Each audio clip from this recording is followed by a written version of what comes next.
Good afternoon and welcome to the afternoon session of the Landmarks Preservation Commission's public hearing and public meeting of today, November 19th, 2024. We are resuming this afternoon with public hearing item number 8, and I will turn it over to Corey Harala to take us through the afternoon items. Okay. Public hearing item number 8 is LPC 25-03215, an application for a certificate of appropriateness in the borough of Brooklyn, block 264, lot 9. 1 Sidney Place in the Brooklyn Heights Historic District. This is an Anglo-Italian 8-style row house built circa 1861-79. The application is to modify garage and door openings and to replace end fill. All right. Good afternoon, commissioners. My name is Sarah Scher. I'm from Higgins Quaysbarth and Partners, the historic preservation consultants on the project. Matt Jackson from Marmol Radziner, the architects on the project, is also here to answer any questions. So 1 Sidney Place, the proposal before you today is taking place on the Sidney Place elevation, which we can see here, and it involves modifications to a garage addition that was approved in 2022 to make it wider to accommodate a car, as well as a modification to a terrace door opening also approved in 2022 that leads to the roof of this rear extension. The building is located in the Brooklyn Heights Historic District at the corner of Sidney Place and Joralemon Street. So here we have the historic tax photo on the left and a historic map on the right. 1 Sidney Place was built at the same time as 132 Joralemon, which is seen to the left in the tax photo, meant to look at, to appear to be a single composition that wrapped the corner. As you can see in the historic map, both properties had rear extensions that were lower and were likely original to the building's construction. Here are just some historic photos from Sidney Place showing the rear of the taller part of the house, showing that historically there was door access to the roof of the lower extension. So just some existing photos. On the left, we have a view of the Sidney Place facade that wraps the corner and Joralemon Street that's fronted with brownstone. The garage and lower volume on Sidney Place at the center, and then a view from the roof of this extension looking at the approved terrace doors, which include 2 swing doors with sort of a squat transom above and a cast stone lintel that's tinted to match brownstone. Here are some more detailed photos of that existing garage. So this was approved in 2022 and is architecturally tied to the existing buildings. You'll see that the brick matches the historic brick on the original volume, and it is toothed into that brick. And there is also a coping stone that is tinted to match the brownstone relating to the other stone trim at the house. The existing garage door is sort of flush with the brick facade and swings open and is wood. You'll also notice that the driveway, that's a mix of historic and new bluestone pavers that are angled up. You can see there's a little bit of a drop between the edge of the driveway and the rest of the areaway here, so it's angled up into the driveway. We will be reusing the pavers for this proposed scope. So as I mentioned, the current garage opening doesn't fit a car. So we were thinking about how modifications have been made to both stables and garages over time in the Brooklyn Heights Historic District, and looked at sort of the diversity of methods just to understand how the urban fabric has evolved. So the bottom right is the more traditional volume reading that we get from these garage additions. This one on 90 Joralemon Street is a 1-story structure with a wooden door that has a bit of architectural detail. It has crenellation, it has stone banding. The bottom left, 72 Migdog Street, is a very interesting situation where the facade was altered with this little bump out to accommodate a garage opening. And then most similar to us at the top is 167 Clinton Street. On the left, we have the existing condition. So this is a corner house. This is the taller part, likely an original lower extension, and then a later additional extension. And that additional extension relates to the original building by having a brick facade and then this stone banding at the basement level that stretches across. And we can see in the tax photo that this was used for garage purpose. There are 2 garage doors in the tax photo. So going to our proposed work, here again, we have the garage entrance was at the south end of the house and a site plan just showing its location. Here is the existing, so this is all brick facade and there is this stone band that runs across the basement level. And our proposal is to lower the garage door, widen it, and continue that stone band to just take something that's already part of the architecture and really integrate it into the overall reading of the building. Looking at that close up, so again, lowering the doors and making them wider. This also involves cutting the existing ramp up to the garage down. So you can see that in section, getting rid of 7 inches of the driveway, which accommodates the height that is needed.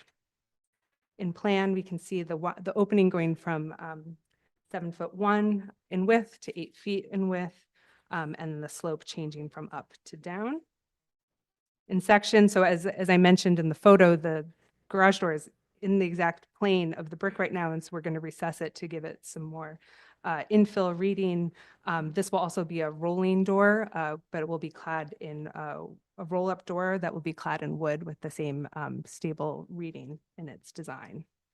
Going up to the terrace, here we have a photo on the right of the existing terrace doors.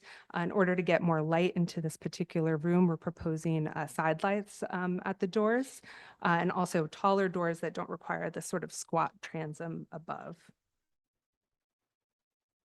And so we have a few renderings to show what that would look like from the street. So the left photo here is an existing photo of the doors, and the center photo is a rendered image of what it would look like with the side lights integrated into it. Understanding that it was fall at the time, there were still leaves there. There's also movable planters on the terrace. We also included on the right side something more zoomed in with no planters and with the leaves off, so you can get a sense of its most visible appearance that would be. But this is a secondary elevation that's seen over a rear volume. And then just to that secondary elevation experience, what one typically experiences in Brooklyn Heights. I mean, the center and right photo are meant to show how people have sort of tried to get light and proximity to trees and vegetation in Brooklyn Heights. And we get this unique opportunity to see into the donuts for these rear elevations.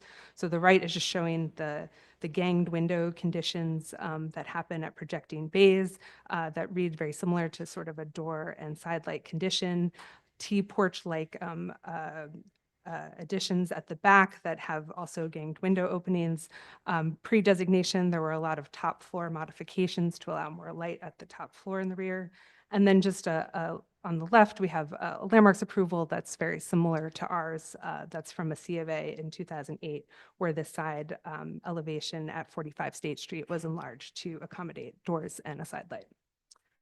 And with that, I'm happy to answer any questions. Thank you. Thank you very much. Yes, Commissioner Ginsburg. Does the owner plan to keep the planters that you removed in that photo for representation? Yes, the owner already lives there, and they're really just planters from Thank you. the hardware store. Other questions? Yes, Commissioner Chu. So when you make the opening bigger, you're essentially taking out the rear wall of the lower portion of the volume, right? Because that's Yes. the end of the wall. Yes, so there is a little bit of wall there that would be There's a removed. massive lintel that's gonna get put somewhere in there, I assume. But you don't Yes. see any of that on the outside. Right. I don't see a column here, but I'm just wondering if that exists somewhere. Do you want to speak to the structure? No, but it took the feet out of the wall, so it needs to be held up somehow. So I'm Matt Jackson from Marmol Radziner Architects. Yeah, the structural solution is you're absolutely right. We're going to need a header Yeah. inside the garage that goes The whole, to support depth. the garage door. And then additionally, a header that runs, perpendicular to pick up the load from above. And that's all going to be concealed inside of Okay. the house. So just to clarify, so was this the original? Before you, when you couldn't fit a car in there, was that 2 levels? Or is it 1 level with just that?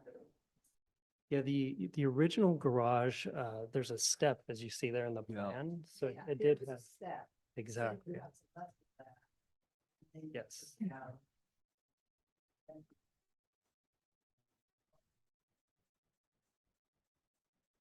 And lowered the height of the opening. Okay. Other questions? All right, let's see if we have any public testimony, and I'll note that there is no one in the hearing room at this time, so I'll turn it over to Gregory to see if we have any remote participants. Thank you, Chair Carroll. If you would like to speak on this item, please click the raise hand button now so I could call on you.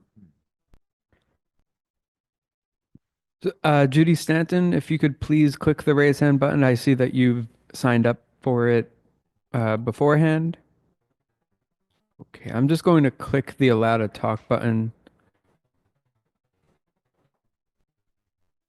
for Judy Stanton if you would like to speak on this item.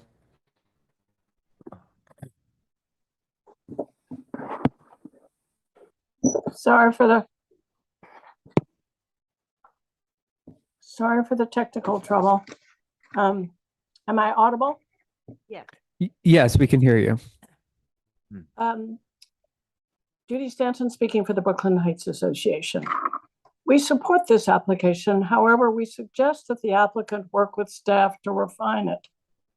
A lower garage opening and carrying the band course from the historic extension across the opening are both improvements over what was approved in 2022. But even in the previous approval, the garage structure was never properly distinguished from the historic extension, and the current proposal further muddles the situation. The garage addition should never have looked like it might have been part of the historic house. Perhaps a modest distinguishing line of brickwork between the window and the garage door could help with this. For the proposed widened and relocated glass doors opening to the back terrace, we concur with its statement in Community Board 2's approval. The 2-door version approved in 2022 had the advantage of alignment on the left side with the window above it.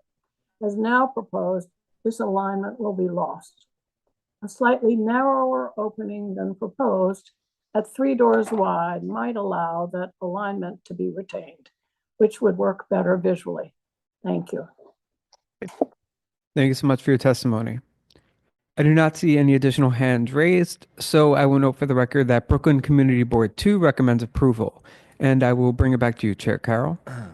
Would you like to respond to the comments we've heard?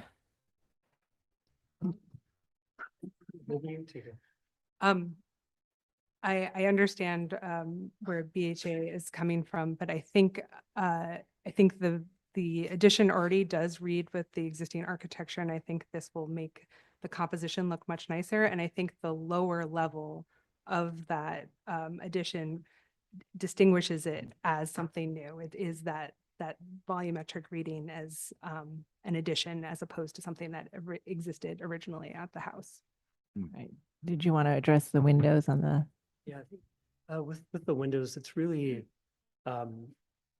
after speaking with the owners, it's really about centering the windows for the interior of the house. We understand that does create a slight misalignment on the exterior, but given that it was a secondary elevation, it felt like less important to us that those aligned.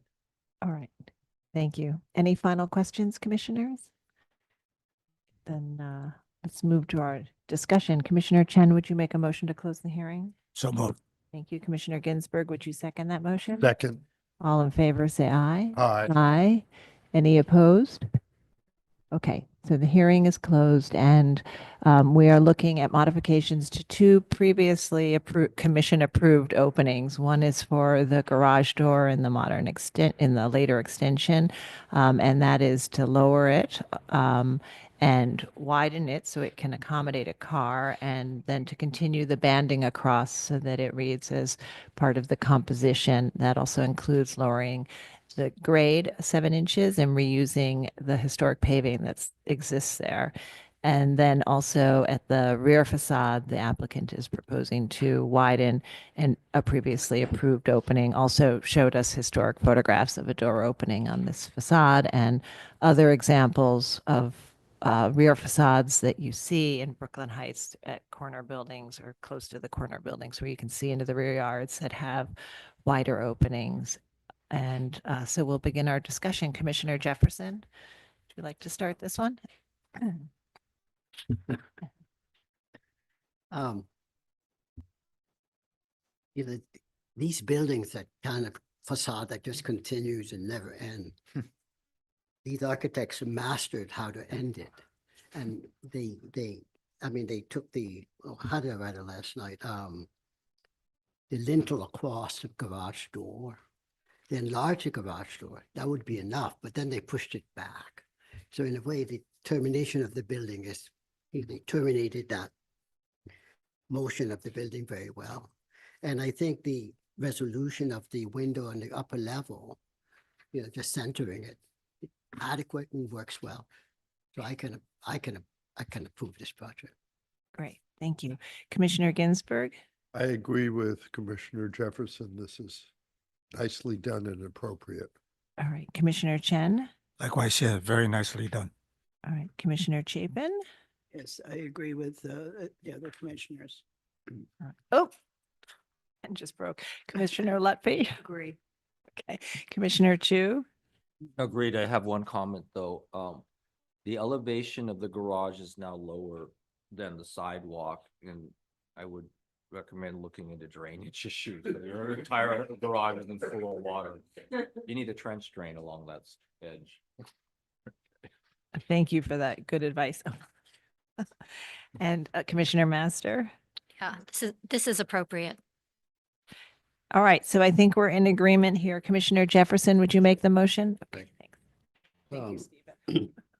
In the matter of LPC Looking for mine, but my dash 25 dash 03215 1 Sidney Place, Brooklyn Heights Historic District.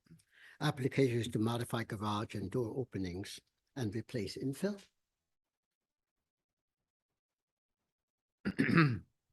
I note that the building style, scale, material, and details are among the features that contribute to the special architectural and historical character of the Brooklyn Heights Historic Districts.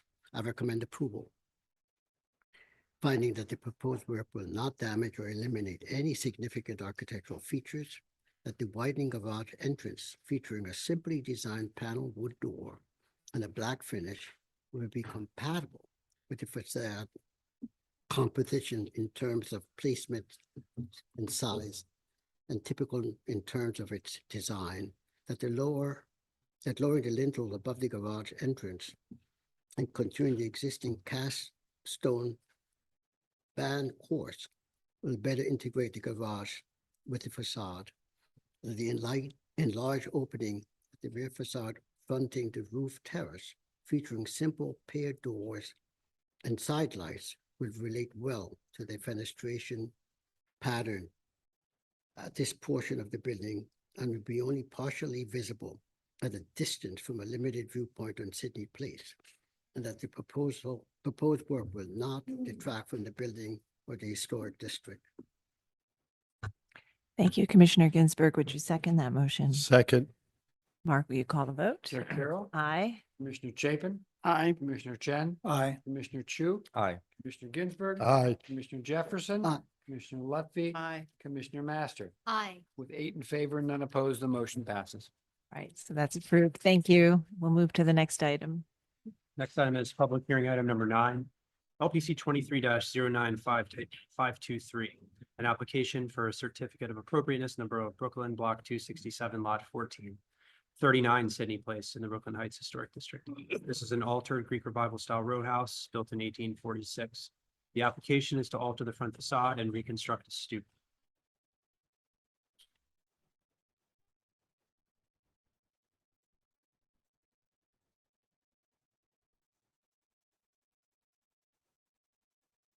Good afternoon. My name is Tom Kowalski. I'm representing TK Studio. And the project is 39 Sidney Place. It's middle of Brooklyn Heights. It is on the east side of the street. These are historic photo on the left, current status on the right. The interesting thing about this particular, I'll go to the, to the next composite slide of the street. And now this is where that's the 39 Sidney. Now from the school on the left here, on the corner, which is the corner building, all the way to the corner on the other side of the block. All those townhouses were developed at the same time, built like as by one person, by one developer at the same time. And one of those things was that the front wall was one single brick wall. So there was no breaks between the bricks, between the materials. It was just a one continuous wall from one side to the other. There were subsequent changes, renovations, party walls which were collapsing, and additions. Currently, this townhouse building is a rental, multi-family rental, and my client has acquired this and wanted to go back more or less to the original state as a 1-2 family mother-daughter kind of scheme, and restore the old brick facade. Now, there's a problem with the brick facade because a big portion of the brick facade was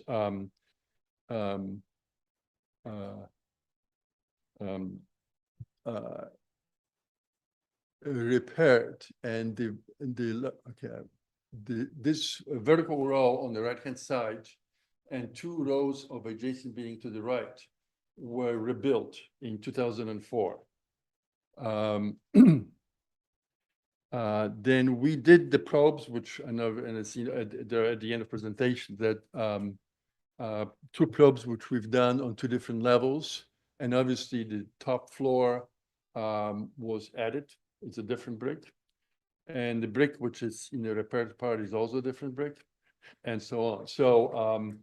So originally, when we started this project, was the idea, yes, there's going to be old brick, and we can just clean this up and go back to the old scheme. This is really not the case. So as of now, the assumption is that the most likely scenario, if this is the scheme, will be replacing the front width of the brick wall. So there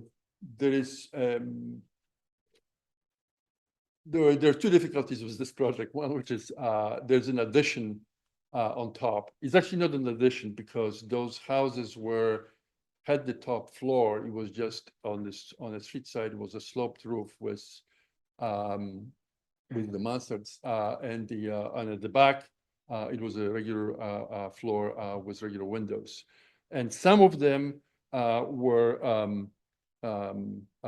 built up.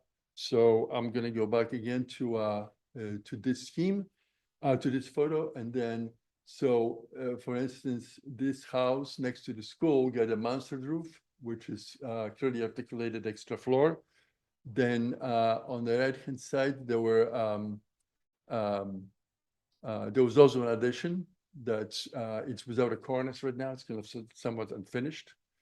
So after a lot of deliberations, how to handle this whole thing, it's like we look at the whole block also on the other side, which also has the this kind of uneven cornice. Everything is up and down, sort of the whole block is kind of like it's staccato of heights. So in the end, we kind of went back to the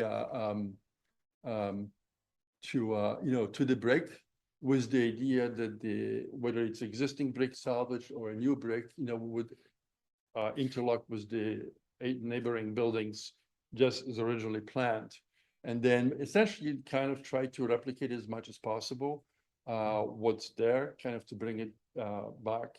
Now there's a twist to the whole thing because as of this morning, we got, I think you've seen it, there's a Brooklyn Heights Association actually sent us the old photo from Brooklyn Eagle from like beginning of the century, which is very unclear, but kind of shows the original version of that. Can we bring that or everybody has? Okay, so it was brick. It was basically essentially looking like the like houses next door. The stoop was a little bit different, more articulate and heavier, and interesting enough, on the parlor floor there was a sort of like a Juliet balcony, which was going across both windows. But we didn't know about that, so the presentation is based on the original assumption that we're going back and trying to make this restoration as similar to the neighboring building as much as possible. So so this is on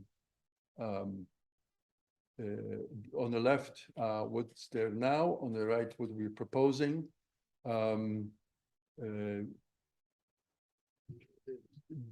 Whatever it's on the roof, it's not visible from the street, it's just part of the elevation. We would be keeping the rusticated portion at the bottom renovated, and then essentially duplicate the roof line on top, by the way, doesn't change. We're just kind of lowering it a little bit. This, you know, and then we kind of went to detailing of the stoop just about like the next door. The windows will be replaced. There is a one. I'm going to go back here. The elevations. The one thing that happened when this was converted to multifamily is that the parlor floor was raised by the foot to provide the more headroom on the basement level. So it's kind of you know, quite a bit of work. So we try to work around it. The windows, all windows line up, so as the parlor windows line up. So the only really slightly different thing is the stoop goes 2 steps up above the level of adjacent stoops, which adds 2 steps projecting into the front yard. But there's quite a bit of space, so that's not really there's no conflict really there. Another big issue. So that's pretty much it. All right, thank you. All right, do we have questions, commissioners? Yes, Commissioner Chu. Yeah, you were just talking about the parlor windows. I can see they align with the neighboring houses. On your rendering, they look taller. It's on the yeah, we had a little bit of problem with lining up everything to scale, but the drawing is what This is correct, This is not it. the Yeah, this is rendering. correct. Yes. Okay. And the other question is, so this structure had an addition, is that correct? 4th floor. So in the early 20th century, right, that was redesigned with the removal of the stoop, the additional 4th floor, and it also sounds like raising the height of the basement parlor level. Yeah, raising the parlor level, Right. so that the entrance would not be at its original location. Assuming at it the used to be like all your neighbors, that Right. when it was Yes. originally built, it was like the neighbors. Yes.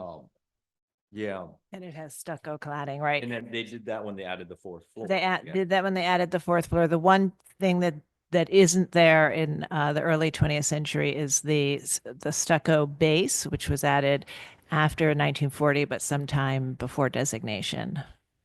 The brownstone stucco base, but otherwise it was a white stucco clad facade, sort of a Mediterranean revival. Of the style of the renovation at that Yeah. time. That's why you've got the little, you know, balconies at the parlor. Okay. So your proposal is a brick facade, Right. and is that new brick or? That I most likely would have to find a matching brick and replace the front layer. Once you remove the stucco, you're gonna. Yes, find it's what very it hard to is. say. I mean, we can look. I'll go to. You probably assumed the addition was a different brick Yes. on top. Okay. So see, Yeah. these are probes. Right. The one on the Right. bottom is the bottom, which, and then you have the one on top, which obviously is The different. upper. Besides that, there was a loft metal lath applied with a lot of attachment Damage. points. So it's pretty mangled kind of, Yeah. you know. I mean, it's not impossible to repair it, but at this point, you know, it's pretty good chance that it will have to be replaced. Okay, Commissioner Ginsburg.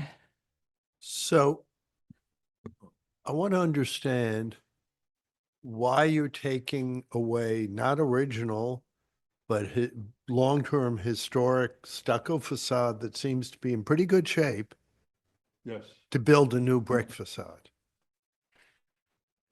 That's entirely, it's a good question, but it's entirely driven by the client who, I mean, essentially, the client wants this to be like the neighbors. It doesn't want to stand out. Yeah. So, you know, and I had discussions about that. And then we said, well, what about if we leave the stucco and then do the stoop? And then somehow that never became a convincing appearance, so to speak. And so, yeah, so the client essentially was insisting on going back, all the way back to the original. Yes, Commissioner Jefferson. The stoop in relationship to the other buildings, do they align? If you go to your drawing, what page?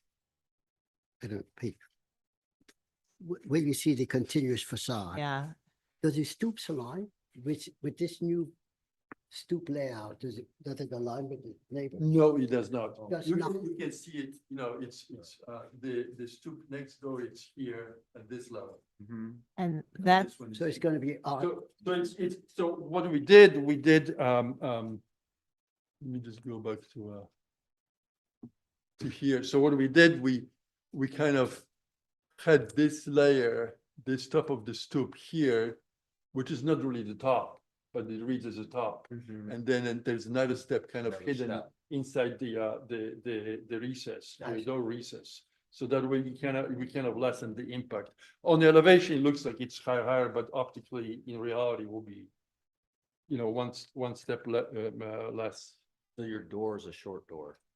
Well, they're still the same size. So we're matching. If you're lined at the top, but your Oh, bottom. higher, it's a short door. okay, so, you know, that's the one thing. That's the one thing that doesn't line up. yeah. That's the one thing that doesn't line up. And we did try to line it up, but then what happens is because of the extra floor and extra size, the door becomes squished Yeah. and it just looks wrong. Yeah. Like it's just like a mistake. So this I we see. go back to the I It don't know if goes you can with- see it, but essentially is that we're replicating the sides and articulation of the house on the left. So it's the same transom size, the same door size and all that. So, and this was just redone. It was, I mean, maybe you remember, this was, I think, in front of Landmarks, right, like 3 or 4 years, 4 years ago, 5 years ago. Okay, other questions? All right, well, let's go to testimony and then we'll come back to you. So I'll note there is no one in the hearing room, so I will turn it over to Gregory Kala to see if we have any remote participants. Thank you, Chair Carroll. We have a few remote participants with their hands raised. The first we'll be hearing from is John Graham from the Victorian Society in New York. John Graham, I'm promoting you to panelist right now. And once you've been promoted, please unmute your line and state your name for the record. You'll have 3 minutes to speak. Thank you.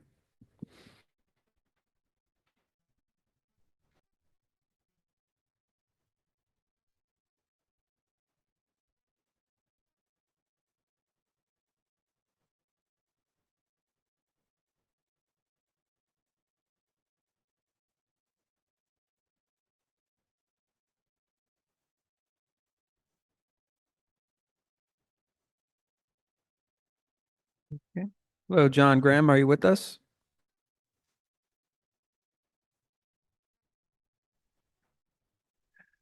Good afternoon, Commissioners. John Graham for the Victorian Society in New York.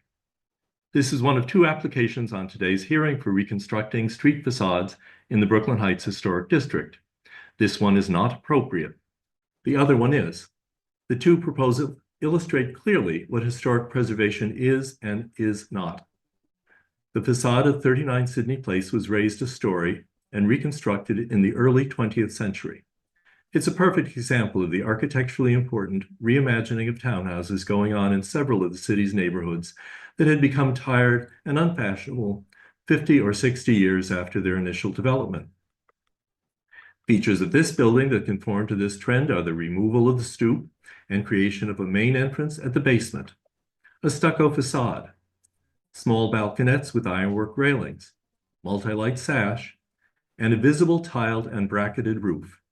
This alteration appears to be intact and must be preserved as a significant alteration reflecting an important period in the architecture and development of the city. The proposed remodeling would create a facade that did not exist historically. It's overscaled for its style and has neither nuance nor elegance in its details. We don't object on principle to speculative restorations when they are based on good evidence, nor to reinterpretations of historical styles. After all, the latter constitute the bulk of what we revere today as historic design. In this case, however, the proposed facade is unsuccessful in scale and detail. More importantly, the existing facade is a significant example of its type and makes an important contribution to the Brooklyn Heights Historic District. It should be left intact. Thank you, Commissioners. Thank you so much for your testimony. Next up, Judy Stanton, if you're with us, could you please click the raise hand button?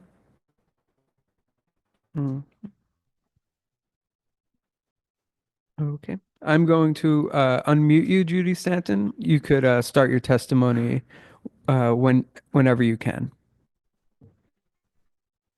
I'm not seeing your join. Hi, Judy Stanton. We could hear you. Oh, okay. Thank you. We do not support this application. Judy Stanton for the Brooklyn Heights Association, sorry.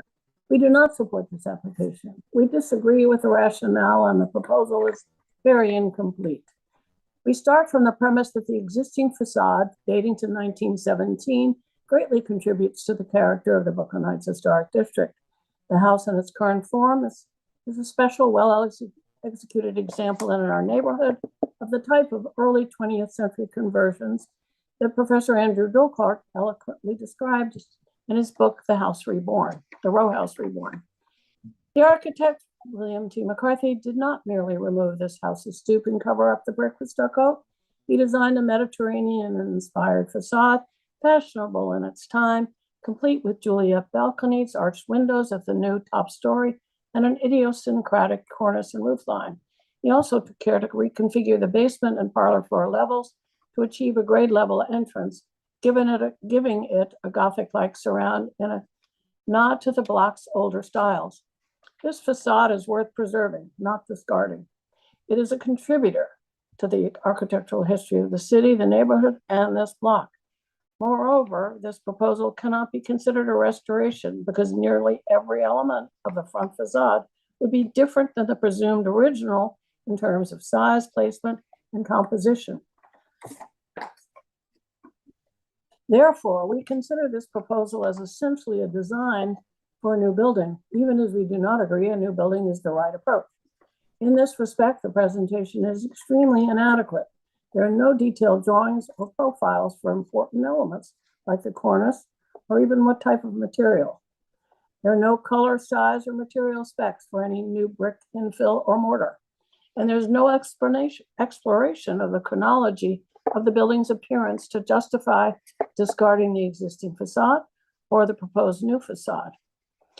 We've attached several historic photos of this building to show the earlier chronology. We are also very concerned about the removal of the stucco. It does not appear that enough probes have been done to convincingly state whether enough of the inner withes of brick can be maintained, even apart from the projected loss of the outer. We fear the entire front brick wall might end up being removed. We also do not know what effect that would have on the neighboring facades, which we assume were originally contiguous with this house. On top of that, We believe it will be extremely difficult to achieve an attractive continuity for the brick spacing between any new facade here and the adjoining houses. Thank you. Thank you so much for your testimony. Next up, we'll be hearing from Michelle Arbalou from the Historic Districts Council. Michelle Arbalou, I'm promoting you to panelist. And once you've been made panelist, please unmute your line and state your name for the record. You'll have 3 minutes to speak. Thank you. Hello, Michelle Arbalou for the Historic Districts Council. HGC finds this building's existing facade and 1920s alteration to be historically significant in its own right. We object to the applicant's faux historicism, which erases the actual history of the facade for an inappropriate approximation. Thank you. Thank you so much for your testimony. Next up, we'll be hearing from Andrew Dokart. Andrew Dokart, I am promoting you to panelist right now. And once you've been promoted, please unmute your line and state your name for the record. You'll have 3 minutes to speak. Thank you.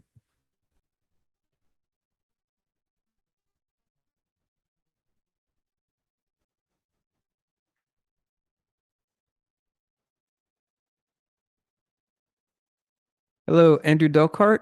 Are you with us? You hear me?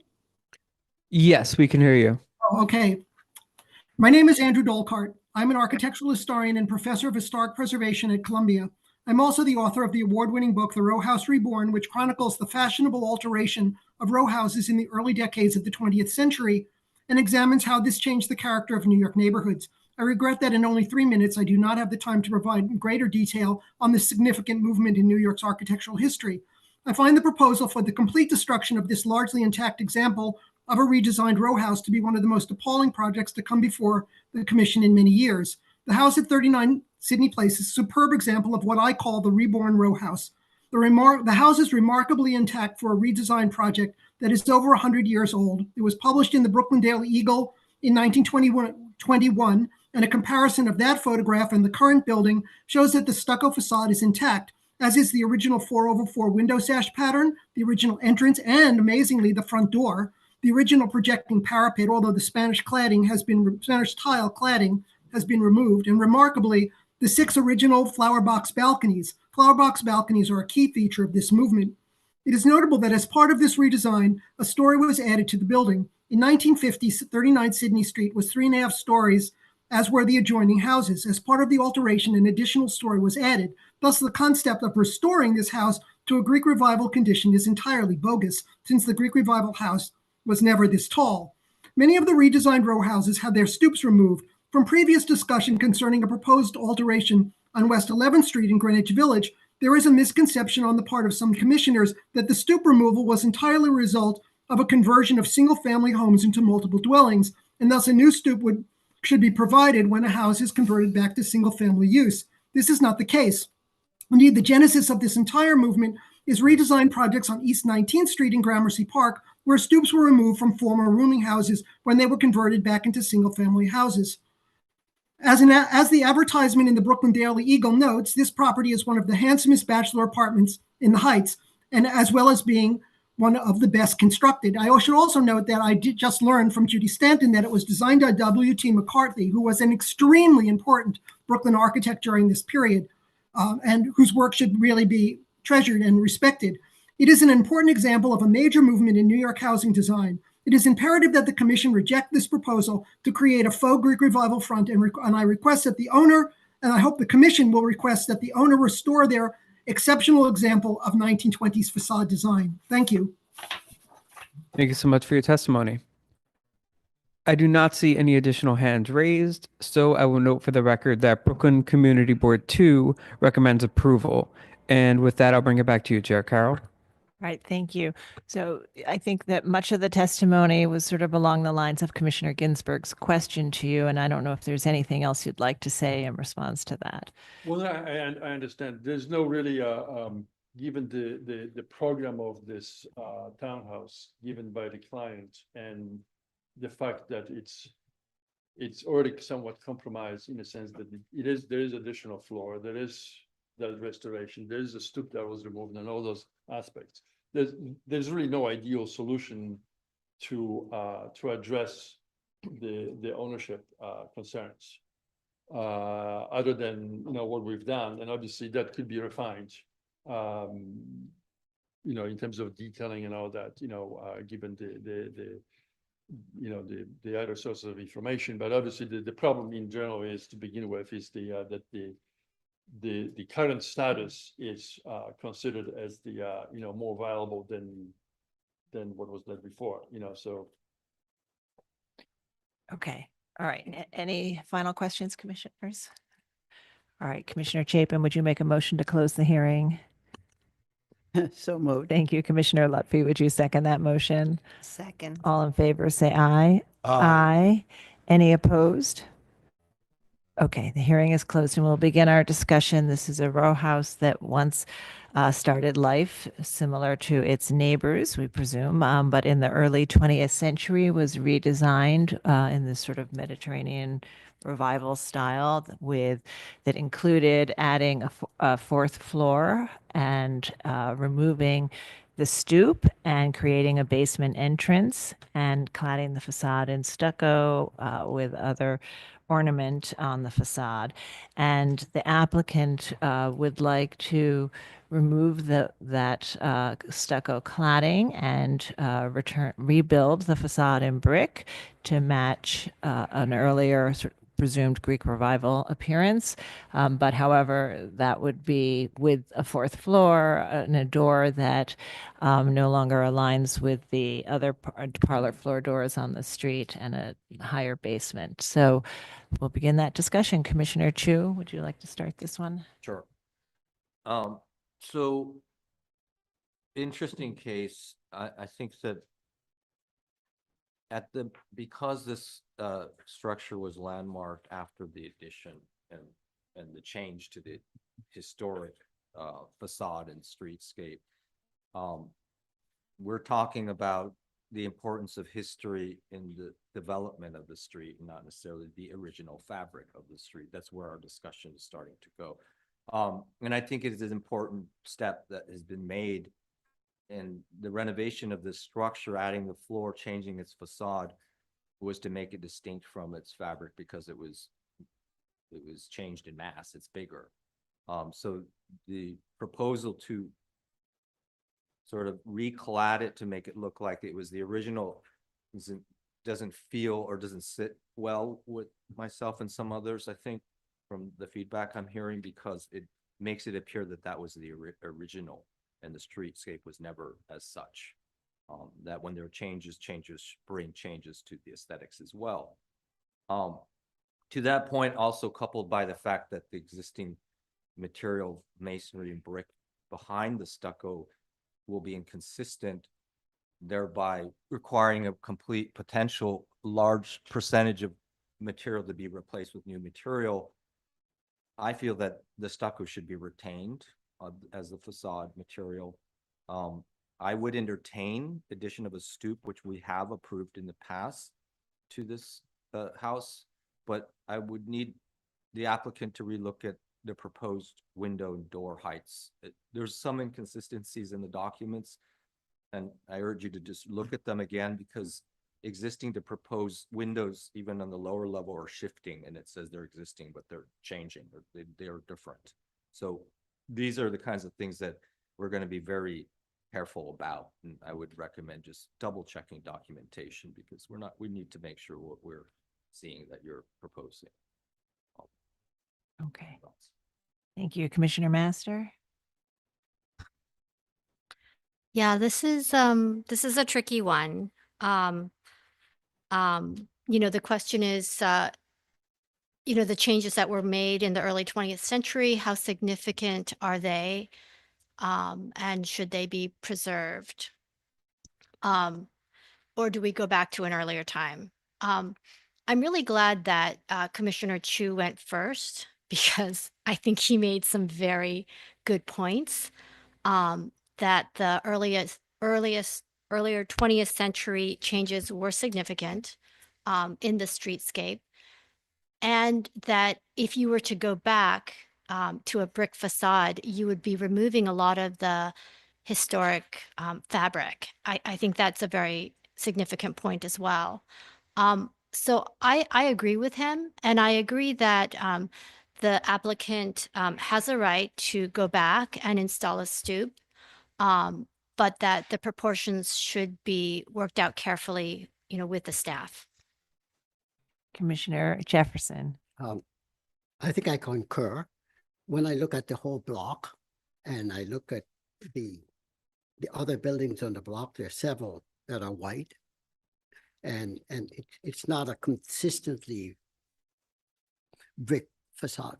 So to keep that facade is fine. And to try somehow to fit things in, what they should try to do. Okay. Commissioner Ginsburg. So I think this is actually fairly clear. I agree with my other commissioners. There's no reason to replace the stucco with largely new brick to simulate what you might think the original building looked like, when there have been a lot of changes that are fairly historic. If your client has to have a brick building, they should look to buy another building. But and I would add, I think a stoop could be done here, but as was pointed out by other commissioners, I would try to align the top of that opening with the other openings, and even if that made it a little smaller or I'd probably get rid of the clear story and just have the doors. But that could work on, but I really think there's no reason to get rid of the existing stucco. Commissioner Chen. I guess it's been stated especially by Commissioner Chu. I think the logic is there and the underlying reason is clear. So I think the suggestion is valid for them to restudy the window proportions, the stoop, and to see what can be done. Okay. Commissioner Chapin. Yeah, I feel like at times we're faced with a situation where somebody has bought a very small house and wants to expand it 3 times or something. And it's like, why did you buy a little house? Because in fact, the client has bought a house that stands out from its neighbors because of significant redesigns, and now that house has a clearly defined character of it's appropriate for its period. So it's kind of strange then to say, well, it stands out, but when you bought it, it stood out. That was part of its character. But perhaps, yes, I can appreciate that having bought it, they wanted to fit in better with its neighbors. However, what's happening right now is it's an unsuccessful combination of styles. So I agree with my fellow commissioners that they should keep the stucco, and that they could certainly add a stoop, which is often added to Greek revival or kept with it, and that the solution would be to work on the proportions so that they work with the existing proportions to make them fit in better with the stoop, rather than trying to make it look somehow like it goes with the rest. It needs to fit in. It needs to fit with itself, in terms of proportions of doors and windows. And maybe a solution is to paint the stucco to a, tint it to a color that's, isn't as standing out as the light color. And can use framing of the windows and doors in colors that are close to the existing streetscape, and perhaps that would be would help to satisfy the client's desires. But that's my suggestions. Thank you. Commissioner Lutfi. Really think it's sort of been said by everybody, but I do want to just reemphasize that this house in all brick stands out because it doesn't fit with the row. And forgetting about the height of the stoop and so we'll call it a special house. and it had a special facade historically. And here's an opportunity to take this and add some things that, as everyone has said, we have allowed people to do with this kind of house to, reinstall a stoop. I also do think, and someone mentioned it, that there's an opportunity here to make the parlor floor ceilings taller. But that there needs to be alignment. Not only does the stoop need to come down, but in most of these neighbors, the window heights align with the tops of the doors. So I think that there's an opportunity visually to connect everybody while still retaining the historic change that took place. Okay. Great. Thank you all for your thoughtful comments. And so I think you've heard that there is no support for the proposal as is, and trying to sort of return it to a Greek revival style. I think everybody recognizes that this is a significant historic layer of the historic district streetscape in this house, and that working with what you have is really the best approach. The commission would entertain some changes if you can make the proportions and details work right within the style that you have. All right, so thank you, and we'll move to the next item. Next item is public hearing item number 10, LPC 25-02304. An application for a certificate of appropriateness in the Borough of Brooklyn, block 251, lot 16, 20 Remsen Street in the Brooklyn Heights Historic District. This is a Greek revival style row house built in 1856. And the application is to alter the front facade and construct rooftop and rear yard additions.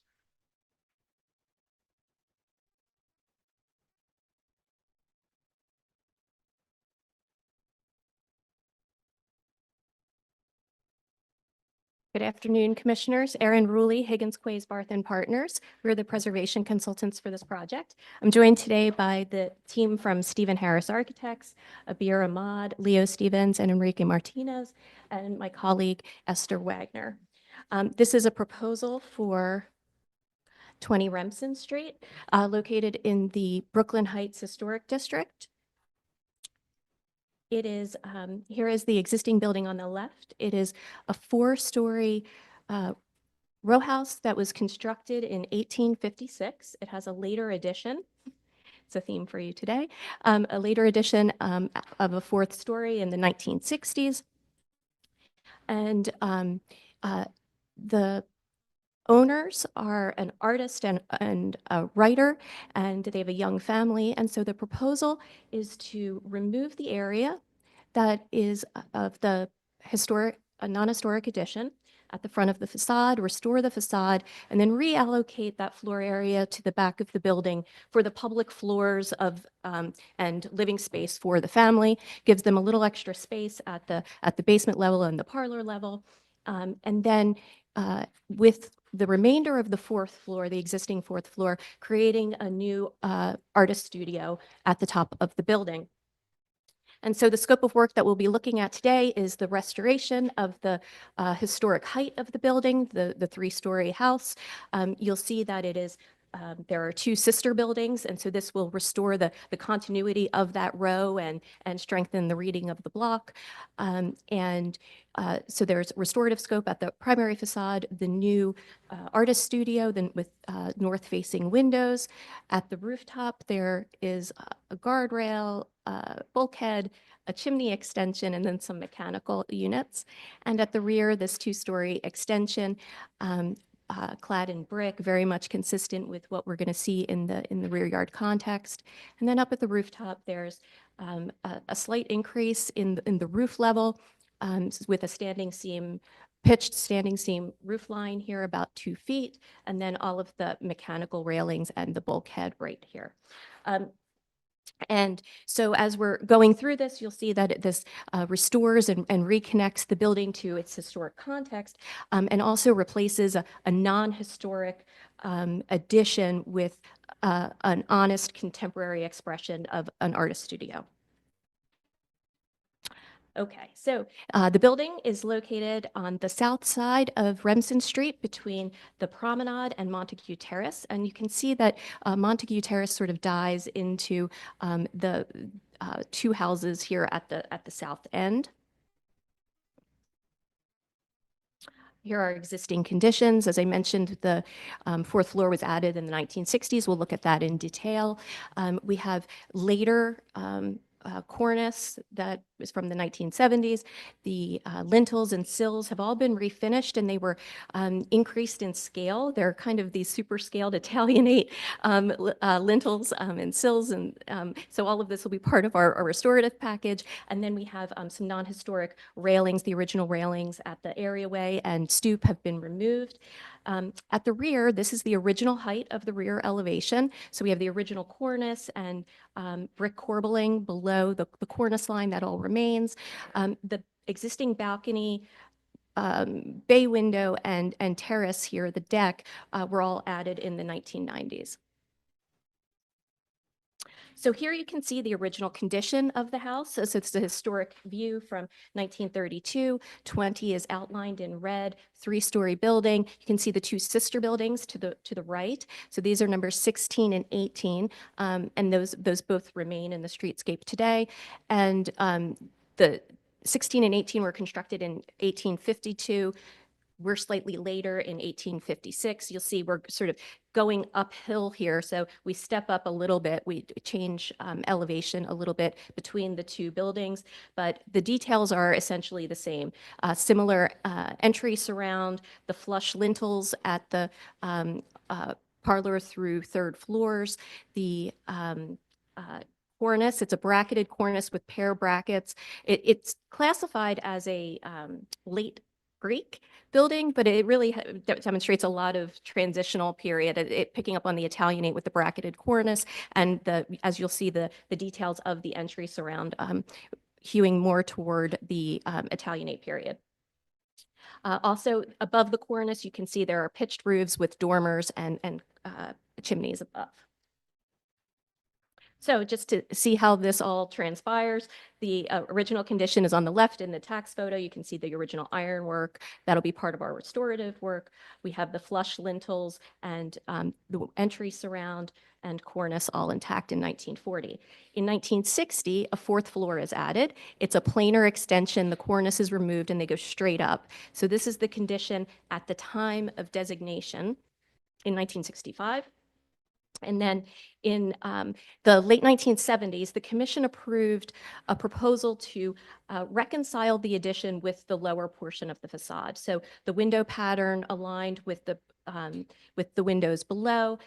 The lintels do not date to that alteration. And then this cornice was added. It sort of picks up on the historic cornice a little bit with singular brackets, but it has a greater scale to it. And the sills and lintels appear to be an alteration from the 1990s. There was a restorative permit for lintels and sills, and I think they went a little crazy. And this is the resulting condition. But I think what we're going to see here is that it's not just the addition of a floor. It fundamentally, these changes fundamentally change the scale and character of the building.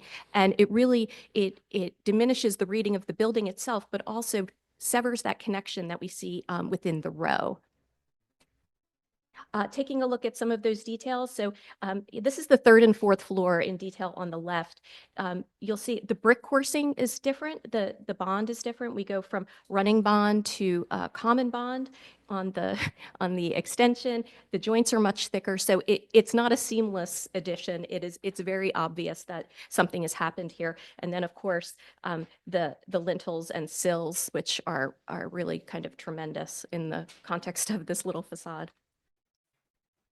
So the restorative package is three primary pieces, elements.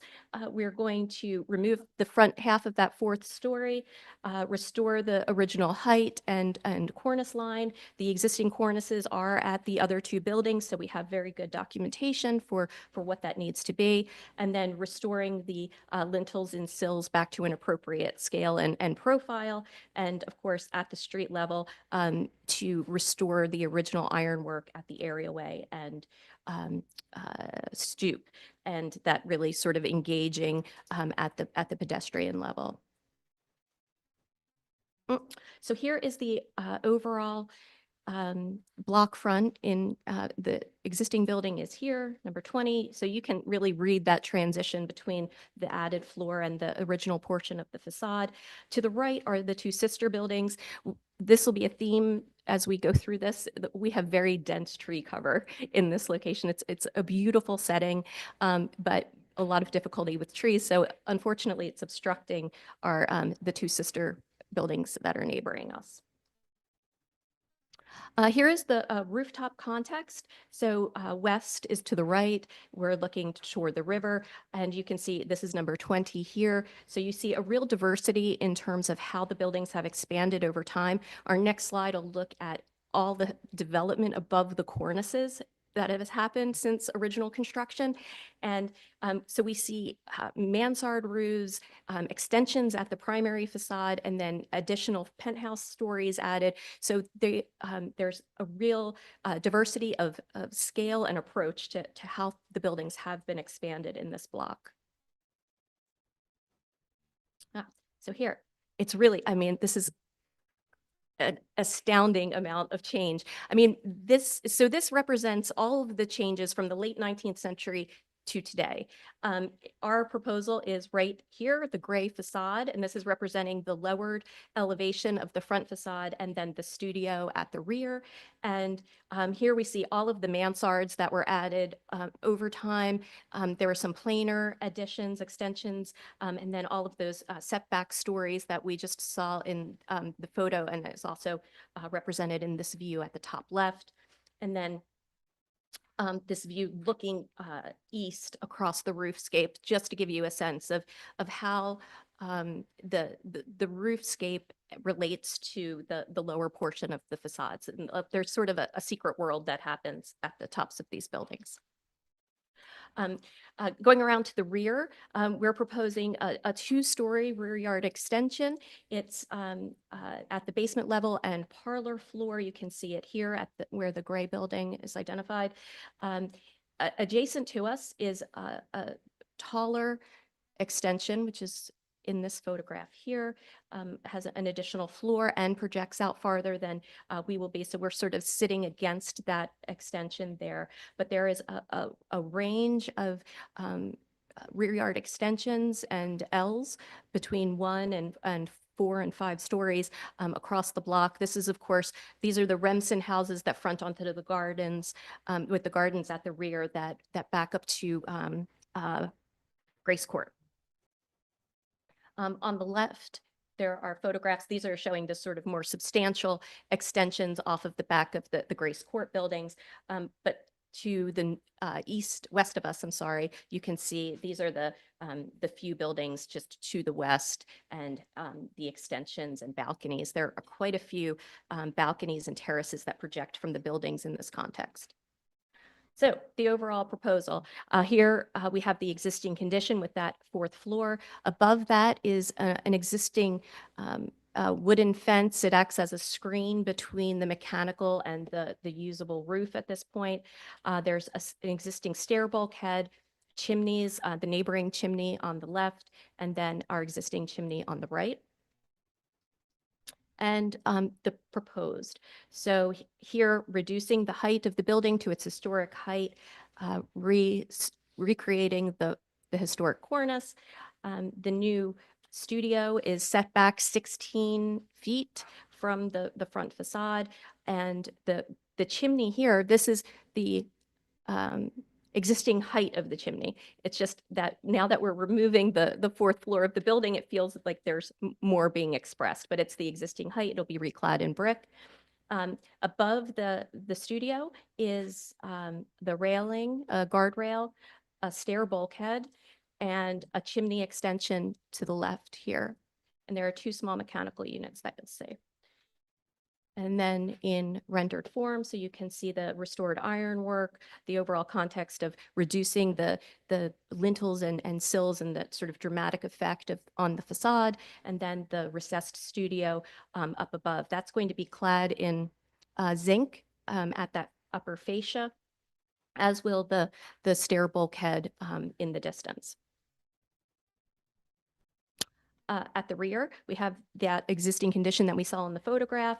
You have a balcony at the second floor and a terrace at the parlor level. There's also that existing bay window that exists in from the 1990s. Up at the rooftop, we have the existing bulkhead, that mechanical screen, and then the mechanical units. And on the right is our chimney that's being extended here. And I think I might just jump to the rendered view.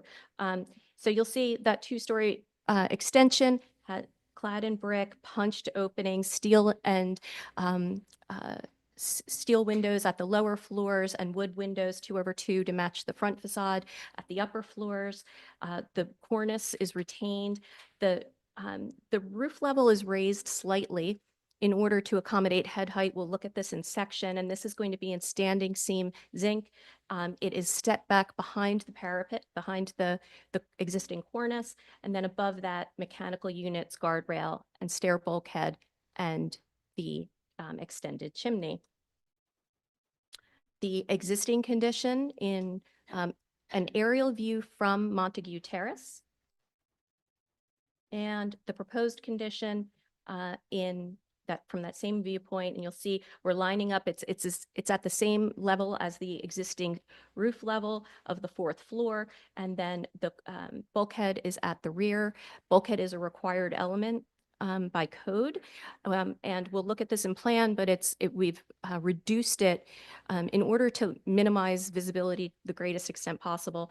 We've reduced it to the bare minimum. It has a 3-foot width, and there's only a clear height of 7 feet within the interior. But you'll see the zinc fascia here, it's all going to recede significantly. It's again over 16 feet set back from the front facade and set back behind this brick chimney. As I mentioned, the owners are an artist and a writer, and the studio is an important concept within the overall project. There is a significant layer of studio skylights within the historic district. Here are just 4 examples, but this really represents a significant cultural history within the historic district in the first half of the 20th century, when writers, artists, poets were moving to Brooklyn Heights. It was very similar to the experience of Greenwich Village, frankly. And so here are just a few examples. 46 Remsen is on our block. It's this very strange mansard with a curved dormer, a very tall projecting monitor skylight at 276 Hicks. 70 Willow Street, which was the Capote house, and this lovely little studio that sat atop the roof adjacent to the chimney, and then 95 Joralemon, which has a studio window integrated into the primary facade. And so there's a real variety in terms of how the studios were integrated into the buildings. And on the right is just to give you a sense of how those spaces functioned. And we have 3 examples of Arshel Gorky in his studio and Helen Frankenthaler, and the idea of the importance of having height and light within the space. That is really what's being achieved by the introduction of the glazed wall systems within the studio windows that we see all the time. And so that the importance of height and light to the creative workspace. And here's the roof plan. So you see the setback. All of this area of the 4th floor is removed, sets back to this level here. We have our chimney, the upper roof level, and stair bulkhead. Mechanicals are here. And then this is shaded area is the area where the roof will pitch up slightly, and we'll look at that in section. Here's the existing section. So you can see this is the added floor, added fourth floor. Parapet extends up. Here's the existing roof line that sort of kicks up and then cants back down toward the rear of the building and the existing bulkhead. So here is the proposal in section with the existing section overlaid in red. So that setback of 16.5 feet where the window wall starts, we're maintaining the high point of the roof line, and again, to maintain the height and ability to get light into this space. The bulkhead, again, to minimize visibility, has been canted toward the back. The existing is, the high point is at the front. We've sort of rotated that around. High point is at the back. It increases in height, I believe 15 inches is the increase overall for the whole proposal. And then at the rear, that little step up at the back of the building where it's going to be clad in standing seam zinc. At the rear, the 2-story extension, and this is the existing profile. The extension at number 22, Remsen, is hatched here, so you can see we're falling sort of within that line. And then at the basement level, there's, at the cellar, sorry, excavating a very limited area, 2.5 feet down, just to get a reasonable head height. It goes up to 9.3 or 9.6, something like that. But it's all being benched. No underpinning will occur there. And then that extends under the new 2-story extension. So just to sort of talk about visibility a bit, here's the existing block context. And here is the proposed. So that restored facade in the context of its sisters. And one of the defining characteristics of the historic district are these 1 and 2 block experiences where the street terminates in the cross street. It happens all over the district. It's kind of fantastic. And so you get these axial views down the street into facades. And it's not unique to Brooklyn Heights, but it's definitely more present. This view is particularly interesting. We're standing on Pierpont Place. Montague Terrace is in front of us, and in order to get across the street, you have to go over this little bridge. So Montague Street used to be sunken, and there was only this little bridge got you across. It's really kind of interesting.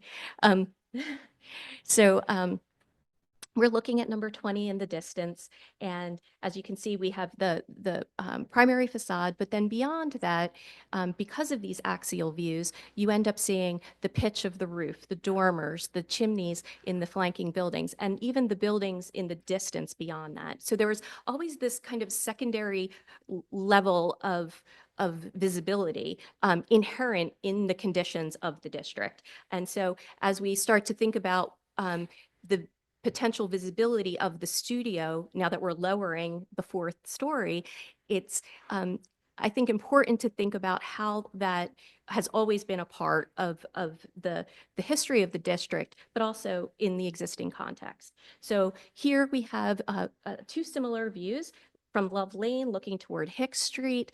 And so again, tree cover, lucky place Brooklyn Heights is. But a rooftop extension here on the left of the 3-story building with a large bulkhead to the right of that, and then even a stair bulkhead here. So that, again, that layering effect of the sight lines along these long views. And then Garden Place looking towards State Street, where we have a studio window that projects up in the distance behind the cornice of the State Street buildings. So very much consistent with what we'll be seeing in terms of our visibility. Here is the mock-up. So we constructed, again, we have an existing 4th floor. So the 4th floor is part of the visibility. We have the new stair bulkhead, mechanical units, and railing around the perimeter, as well as the chimney extension. So looking at a distance, the the tree cover has been a challenge. We've had to resort to aged Google Street Views in winter to be able to give you a sense of what's really happening back here. But even with the loss of leaves, we have like the tree architecture obstructs it. So we are about 250 feet away from the house at this point, at the corner of Pierpont. Through the trees, you could see, and this is an existing mock-up view on the top right, you could see some orange. Everything was wrapped in orange. But if we were to render it in, this is what you would see. So we have the restored facade, the top half of the studio, the studio window above that, and that's again reaching the height of the existing fourth story. And the chimney to the right, there's the stair bulkhead, mechanicals, and the railing chimney in the distance. But again, this is how you see, you would be seeing that. So it's going to recede quite well. On the left, just to give you a sense of the other things that are happening on the roofscape, the buildings, this is 20 here. To the right of that are the two sister buildings. And so we're actually still matching the height of the existing pitched roof on numbers 18 and 16. Around the corner on Grace Court, there's a little window that of visibility that we're going to have where the gardens intersect the 1930s apartment building. And so we're going to see here, this is that pitched roof, the zinc cladding and a mechanical unit. But again, this is the overall context, how we'll be seeing it, just zooming in to give you a sense of what we're looking at. Similarly, from the promenade, we have a seasonal view, which is in the distance here. Looking at it in this top view, we're seeing a part of the mock-up. This is the chimney extension on the far east side. This is the existing fourth story. So when this goes away, our elevation drops. So this is the new cornice line, the new parapet at the historic height, and then the studio is behind that, set behind this chimney, and which is the existing chimney and the guardrail above.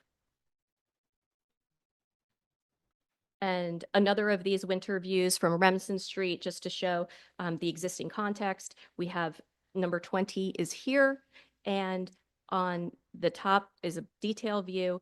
On the bottom is the rendered view with the lowered facade, and we don't have any visibility of anything on our rooftop. We see the side elevation of the adjacent building.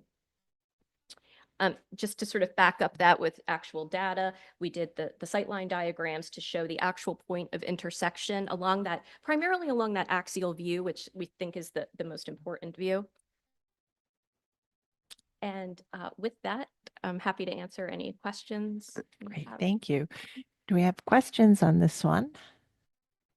All right, I don't see any questions at this time, so let's see if we have any public testimony, and I'll note that there is no one in the hearing room to testify, so I will turn it over to Gregory to see if we have remote participants. Thank you, Chair Carroll. We have a couple of remote participants with their hands raised. The first we'll be hearing from is Judy Stanton from the Brooklyn Heights Association. Judy Stanton, I'm promoting you to panelist right now. And once you've been promoted, please unmute your line and state your name for the record. You'll have 3 minutes to speak. Thank you.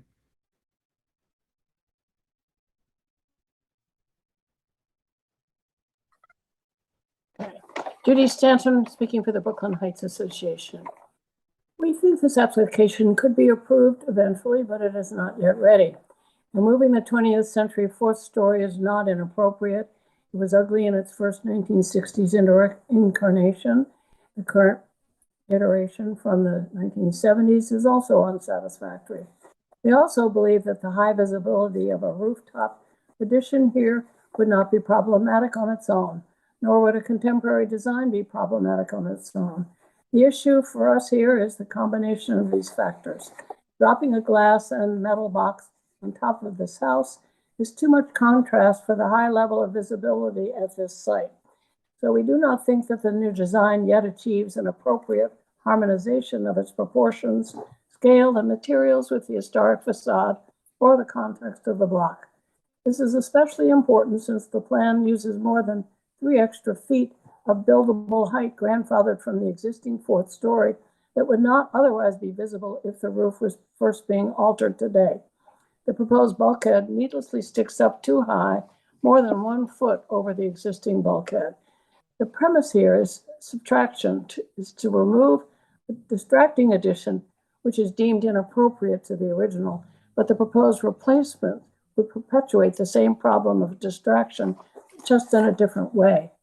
We think the design team should consider and present precedents for visible rooftop additions in Brooklyn Heights that they think work well at integrating with the primary building.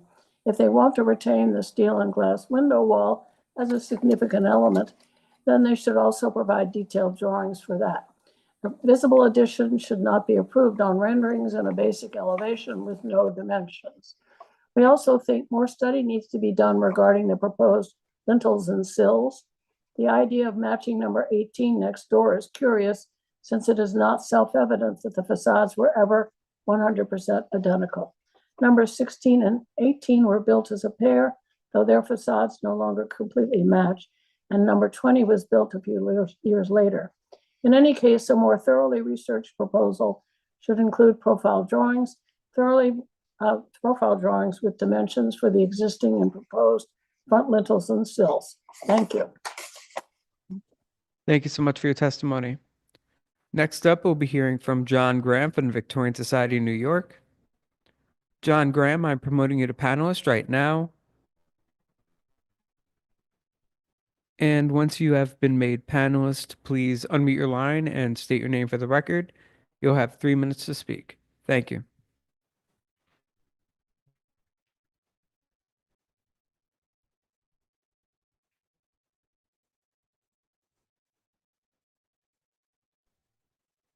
Good afternoon, Commissioners. John Graham for the Victorian Society of New York. Unlike the previous application, the Victorian Society finds this proposal not only an appropriate, but also a rather brilliant solution. This is the right way to address a somewhat poorly altered historic facade. The earlier attempt to help this building, which had already been altered and raised by a Historia designation, was not very successful. By removing the non-conforming 4th floor addition, this proposal will restore the building's historic height and cornice design. It will again match the 2 houses to the west that appear to have been part of the row. It will remove the overly heavy, almost comical, applied lintels and restore the historic sill and lintel design. Pushing back the added top floor to the point of minimal visibility and giving it the appearance of a studio window addition is a historically typical and architecturally appropriate way of adding to row houses. And finally, relocating some of the lost floor area to a small, well-designed rear yard addition is also appropriate. The Victorian Society urges approval. Thank you, Commissioners. Thank you so much for your testimony. Next up, we'll be hearing from Michelle Arbalou from the Historic Districts Council.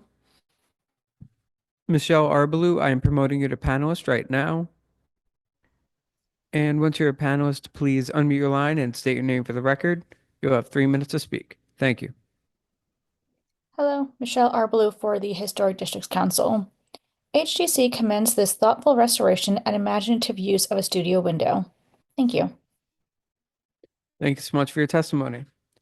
I do not see any additional hands raised, so I will note for the record that Brooklyn Community Board 2 recommends approval. And with that, I'll bring it back to you, Chair Carroll. Thank you very much. So I think most of the testimony was very supportive, and I think it might have been hard to hear Judy Stanton a little bit. So I just have her testimony here, and I'm just going to quickly summarize it again in case you'd like to respond to it. But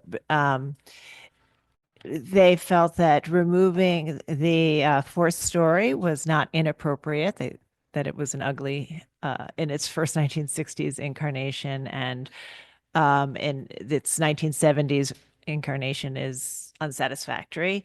They found that the high visibility of a rooftop addition here would not be problematic on its own, nor would a contemporary design be problematic on its own. But then they go on to list some concerns about the proportions and details of that contemporary design, and then finally end with some questions about the lintels. So if you'd like to address that, that would be fine.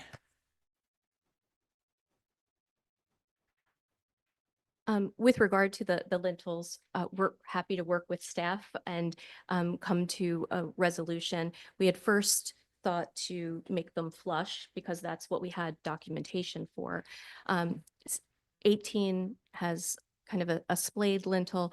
At some point, it's conjectural and we need to find the right place to land, and we're happy to do that with staff and work it out. It's, there is nothing about this restorative project that isn't intended to do the right thing.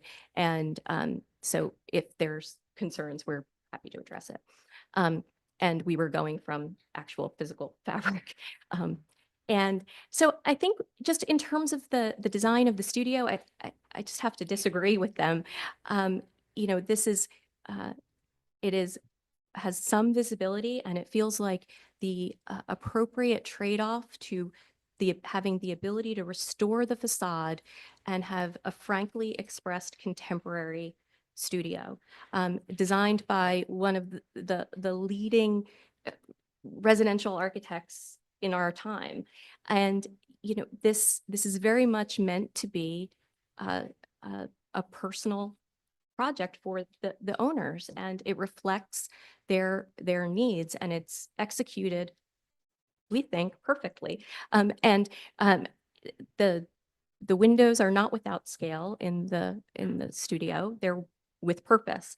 And so I think it's a difference of opinion, I hope. And I certainly think that a foot increase in an overall project like this is not something substantial. And again, well worth it to give the continuity to the block front. Okay. All right, commissioners, any final questions?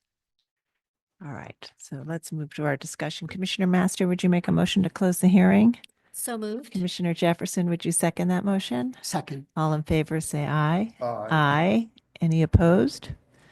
Okay, the hearing's closed and we'll begin our discussion. This is sort of the opposite of the previous application we saw in some ways, not exactly the opposite, but it was a building that was enlarged by a floor, and then sort of that top floor was later altered to relate to the Greek Revival facade below. And that was done in the 1970s. Well, the original raising was in the 60s, and then the redesign of the top floor in the 1970s. The applicant has shown that it wasn't successful in terms of its execution and the brick matching. And so the proposal is to restore the original cornice line and to keep the back portion of the fourth floor and to articulate it as a studio window. And then at the rear, the proposal is for a two-story rear yard addition, which doesn't project out as deeply as the other three-story addition adjacent to it. It also has large apartment buildings around it, and the applicant showed larger additions further down the block. So it seems very modest within this block. There is a view of this rooftop addition because the house is facing Montague Terrace and Pierpont Place, sort of as a perpendicular axis. But the applicant has shown that this block has a number of rooftop features in different shapes and sizes, some of which are also visible from that view. So we'll begin our discussion. Commissioner Ginsburg, would you like to start this one? I think this is a very elegant and thoughtful project. The getting rid of relatively recent, not particularly sensitive work and doing things that will make it fit with adjacent buildings where there are clear idea of what was there. So I found this approvable and really no comments. All right, thank you. Commissioner Chen? Yeah, just want to add on to that. I mean, it's also very fitting to the applicant's lifestyle I love the fact that they make them more modest and set it back, and it's in line with the artists and writers' lifestyle here. I think this is appropriate. Thank you. Yeah, I think it was very helpful to see the historic examples of the studio windows in this district that we think of so much in Greenwich Village. Commissioner Chapin? Yeah, I think it's completely appropriate. The revisions to the front, the lowering, then the rooftop, keeping part of it for rooftop accretion, and the rear yard is modest. So I'm fine with all that. All right, Commissioner Lutfi? Agree with my fellow commissioners, not reluctantly. It's just a smart solution, and that restores the, you know, the brownstone typology in the front, and gets the owner what they, someone said this, what they need to live and work, and it's done well. It gets rid of some very unattractive changes that were made. And the bulk at the rear is, you know, nothing.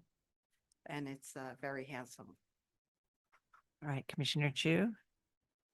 Yeah, it's interesting that this comes after the last application. know. And in my head, I'm still like going back and forth between the two. And if the previous applicant had altered the rooftop addition, then there may have been a different case for that application as well.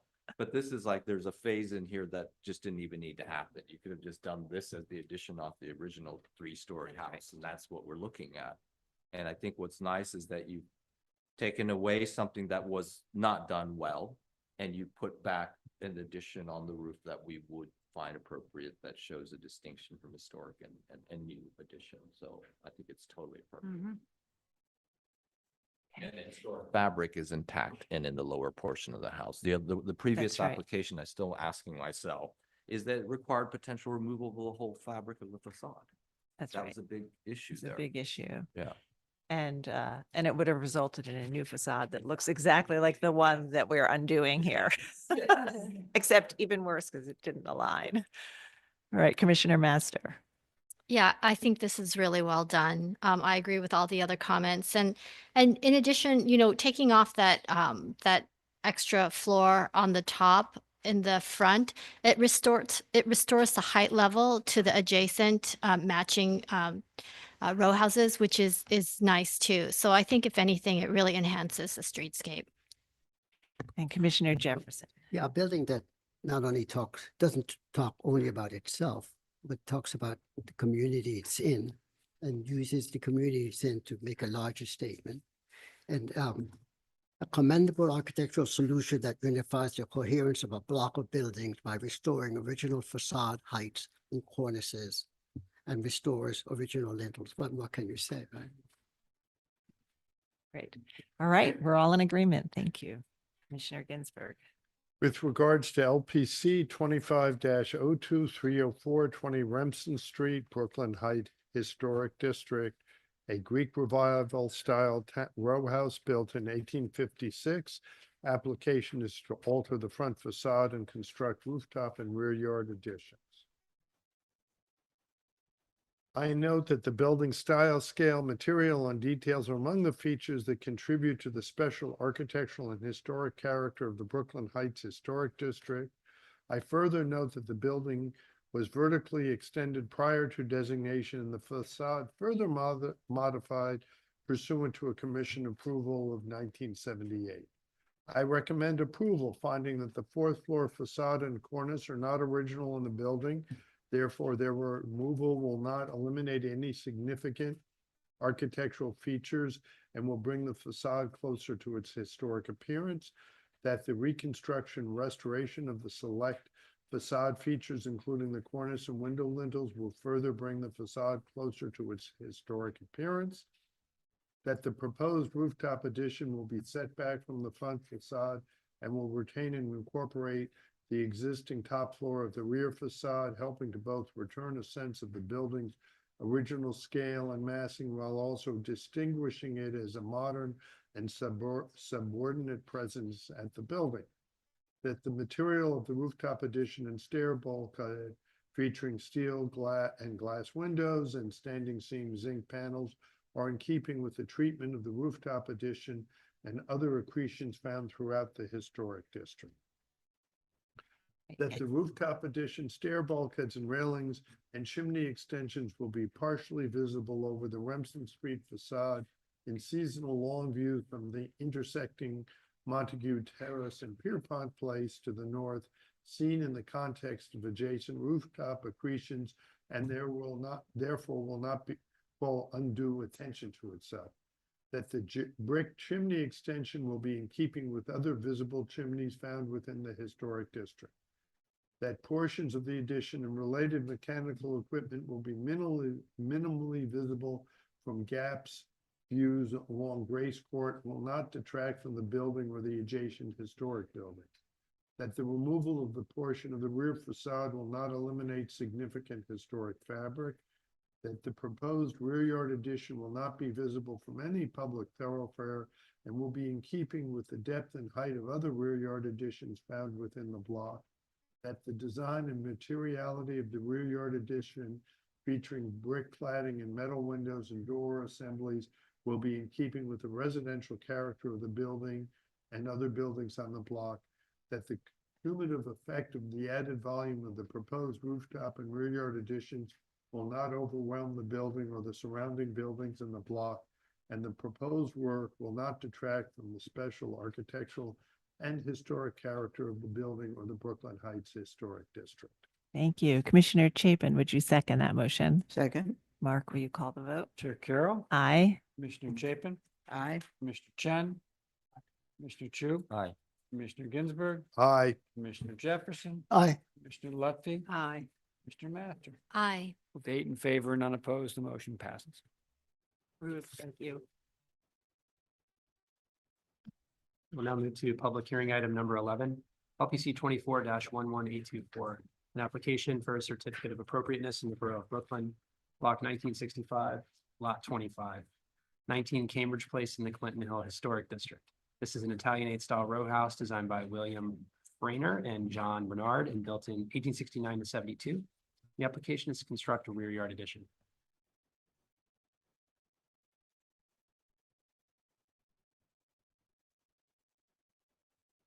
I'm Kevin Greenberg from Space Exploration. And Camille Vantolon from Space Exploration.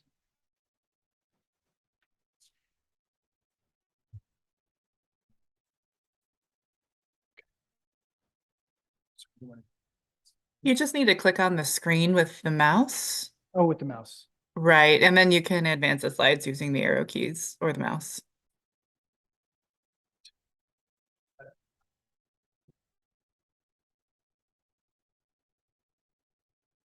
19 Cambridge Place is an Italian brownstone in the Clinton Hill Historic District, built in 1930.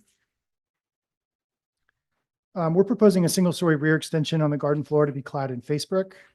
The extension will consist of a terrace at the parlor floor, which will receive a black steel railing and spiral staircase leading to the rear yard. Sorry, let's see. Well, it's, I'm sorry, I don't know what happened here. This is an older version of our presentation, unfortunately. I'll have to zoom around a little bit. That's okay. This is the slide we intended, or close to the slide we intended to show. The extension will consist in a terrace at the parlor floor, which will receive a black steel railing and spiral staircase leading to the rear yard. The extension is 8'6.5" deep and runs the width of the property. Just go back to the block plan so you guys can see that. This shows the donut plan of the existing extensions. All are limited to a single story. We understand the desire to preserve the green space within the block and have proposed a design that is modest in size and materially consistent with the material homes. This is an image of the existing conditions at the rear facade. You can see the aerial view of the rear facade on the left. And these are the neighboring facades along with our facade in the middle as they exist now. These are plans. I can circle back to these. These are axonometrics. The one on the left shows the staff approved work to be conducted. This has not been completed yet. And on the right is the proposed addition. So you can see its volume. These are sections through the house. You can see what was approved on the left and what we're proposing today on the right. You can see the volumetric nature of that single story extension. This is a slide that shows the material character of the proposed extension, along with some details and images of the materials to be used. And I believe that's it. All right, thank you. Commissioners, any questions? Yes, Commissioner Jefferson. I'm looking at page 8. And you have the existing facade and your new facade doesn't align with any of the windows of the existing. Why is that? Maybe I'll go to the plan. This is a kitchen. I think we were just trying to maximize light I'll go back to the slide the commissioner addresses. We were just trying to maximize light at the, well, I guess we could get more light even if we changed it. He's referring to the ones at the. You could align the windows. Yeah. That you could align that. but Yeah, you we could- could modify that. Yeah, and I didn't understand why. No. Anyway. The windows I think you're asking about are actually already approved at staff level. The staff level rules don't require any alignments with the windows above. It's really only the top floor that's fully protected from moving openings. At all other floors, other modifications can be done, especially at the lowest 2 floors where we often see the double height assemblies and things that are very different than the fenestration above. So in this case, you're only looking at the proposed 1-story addition. The ground floor addition. All right, other questions? Okay, let's see if there's any public testimony. Is there anyone to speak on this item? Not seeing anyone in the hearing room, I'll turn it over to Gregory to see if we have any remote participants. Thank you, Chair Carroll. I do not see any hands. I do not see any hands raised in our attendees list. So I will just note for the record that Brooklyn Community Board 2 recommends approval, and I will bring it back to you, Chair Carroll. Okay. All right. Is there anything else you'd like to say before we move to our discussion? We've got supportive testimony from the community board. Okay. Any final questions, commissioners? Okay. All right. Commissioner Lutfi, would you make a motion to close the hearing? So moved. Thank you. Commissioner Chu, would you second that motion? Second. All in favor, say aye. Aye. Any opposed? Okay, so this is an application for a 1-story rear yard addition, and this is in a block that has other 1-story rear yard additions. It's before us because 50% of the houses don't have additions, and that's why we're looking at it to determine whether its scale overwhelms this block. But there are other 1-story additions, and some of which are deeper than this proposed addition. So we'll begin our discussion. Commissioner Chen, so this is 1-story addition. This is a very limited, modest one, and since we are only looking at that thing, I can find it appropriate. All right, Commissioner Chapin.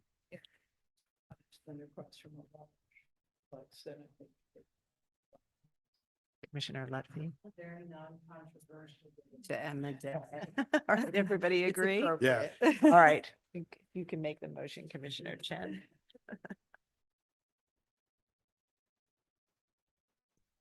In the matter LPC 24-11 824 19 Cambridge Street, Clinton Hill Historic District.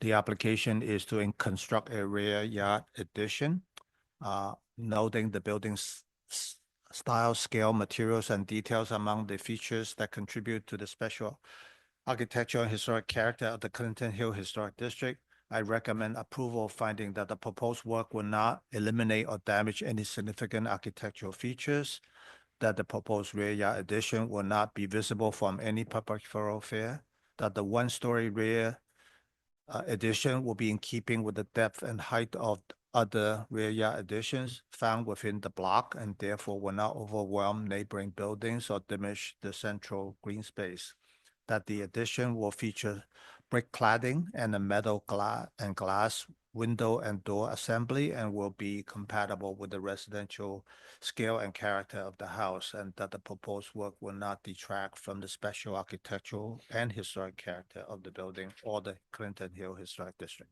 Thank you, Commissioner Ginsburg. Would you Second. second it? Mark? Chair Carroll. Aye.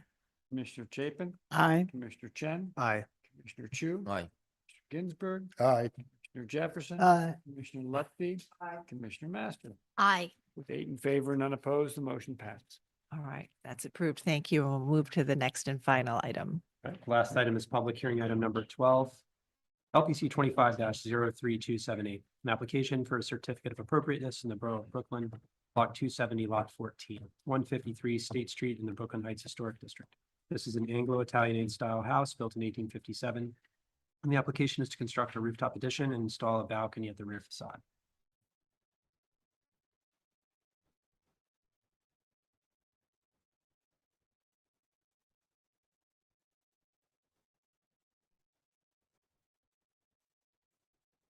Hello, my name is David Barr with Opera Studio. I'm presenting 153 State Street. This is a townhouse from 1857, where we're looking to do a rooftop bulkhead to give access to an occupied roof terrace and a 2-foot rear balcony on the second floor.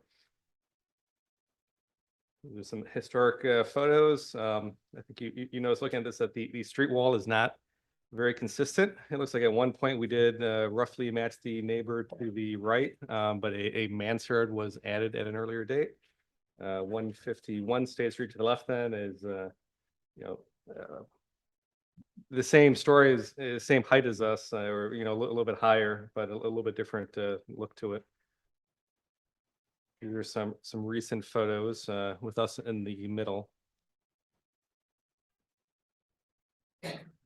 This is an axon diagram showing the bulkhead to be added. We've attempted to minimize this as much as possible. We're really following the line of the stair going up to give the required head clearance coming up the staircase.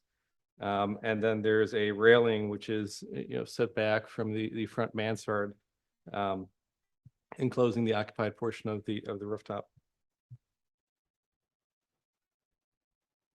Plan view of that. So this is the current rear. There is a canopy which is being removed at the back. We're normalizing the window grid at the very top of the building where there was kind of an odd little bathroom window added. This is what we would be proposing. The first floor deck was approved at staff level as well as the window configurations. I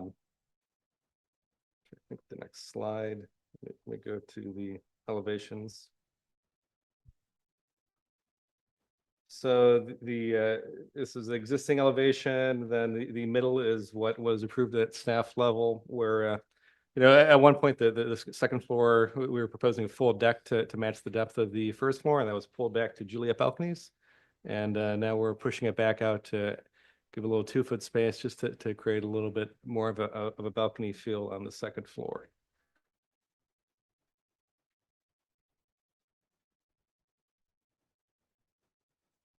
Back to the rendered views. So again, the second floor balcony is detailed in a similar way to the already approved first floor deck. Projecting out slightly beyond, 151 State Street on the other side of us, the rear wall is actually deeper than the proposed depth of the balcony.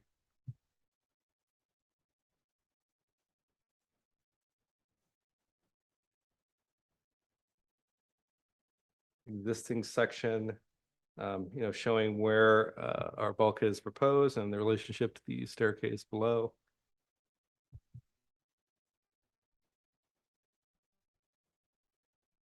Here's a rendered view then of the rooftop bulkhead. So it's kind of tightly following the stair. We have a skylight above, giving a little bit of light deeper into the space, and just cladding that with a little bench as an element. The guardrail would be metal pickets, painted dark. We're trying to keep it as light and open as possible.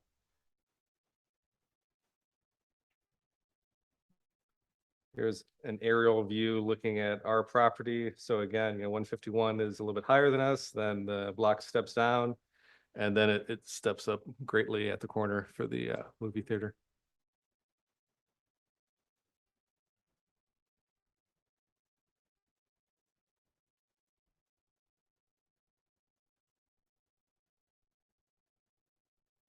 So in terms of visibility, the railing is visible a couple houses down in the direction of Court Street, and then about halfway between our property and Court Street, you can start to see small glimpses of the top corner of the proposed bulkhead. With the worst visibility is really from across the street when there are no leaves on the trees on the other side of Court. This is the built mock-up. So, no visibility, further up the street and looking straight at. No visibility in any of these ones. Again, the height of 151 state, shades most of what we're proposing from that angle.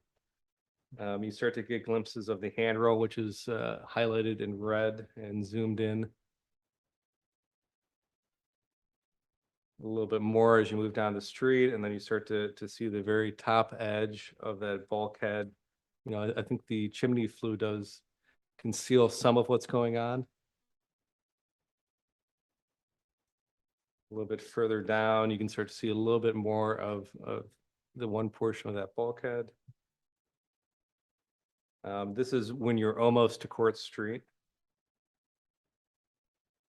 And, this was taking that view, which we see as where it's the most visible and kind of showing, again, highlighting, the blue for the bulkhead, red for the railing, and then doing kind of a rendered view of how it would look with the proposed materials. This is, basically at the corner of Court Street where, at this point, the taller masses of the townhouses are blocking the bulkhead, but you're still seeing, kind of a side view of the railing, and, this is from across the street.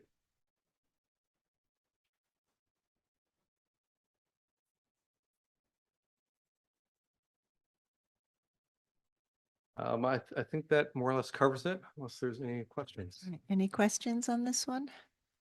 And the railing, is it a picket railing or a cable It wire? would be an open picket railing. We're thinking 1/4-inch diameter steel rod with a wood top rail.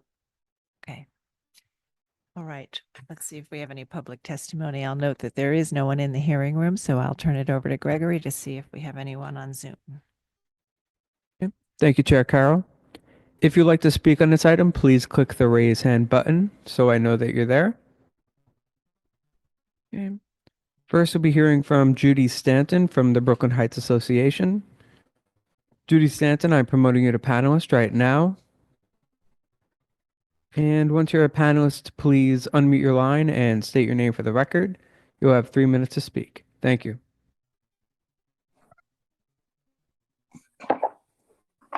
Judy Stanton, speaking for the Brooklyn Heights Association. We support this application. We do suggest that the commission continue to ask applicants to prepare a block or donut plan that includes more than just building heights and footprints. Here, it would be useful to know what other buildings have balconies facing the block's interior. Thank you for the opportunity to comment.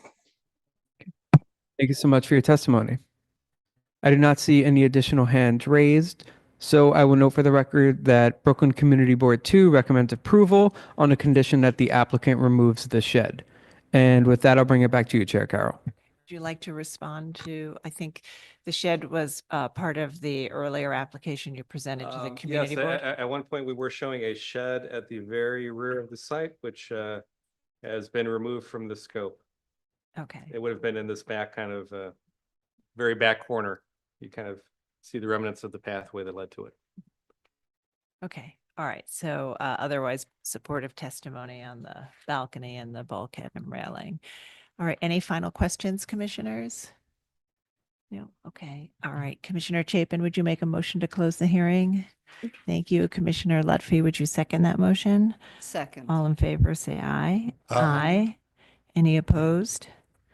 All right, the hearing is closed. So we have two components, and I know sometimes you see other work that is being approved or has been approved at staff level, and it makes it hard to evaluate the one item in itself. But the only thing that we're looking at the rear facade is the second floor balcony, because the rules don't allow the staff to issue permits for balconies and decks above the parlor floor.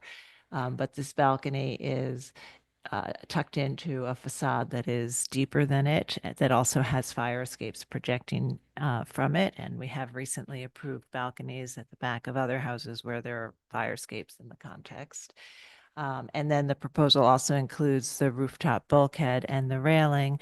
And there is some visibility obliquely on the street over the rooftops looking of the bulkhead at some points, and then the railing.